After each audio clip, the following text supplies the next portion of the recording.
মাননীয় স্পিকার, 2024-25 এবং 2025-26 কর বর্ষের জন্য স্বাভাবিক ব্যক্তি করদাতা ও ফার্মের জন্য নিম্নরূপ কর হার প্রস্তাব করা হয়েছে, যথা প্রস্তাবিত কর ধাপ 3,50,000 টাকা পর্যন্ত প্রস্তাবিত কর হার 0।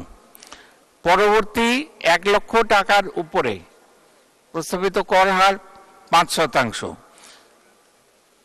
এর পরবর্তী 4 লক্ষ টাকার উপরে প্রস্তাবিত কর হার 10%। পরবর্তী 5 লক্ষ টাকার উপর প্রস্তাবিত কর হার 15%। পরবর্তী 5 লক্ষ টাকার উপর প্রস্তাবিত কর হার 20%। পরবর্তী 20 লক্ষ টাকার উপর প্রস্তাবিত কর হার 25%। অবশিষ্ট টাকার উপর প্রস্তাবিত কর হার 30%।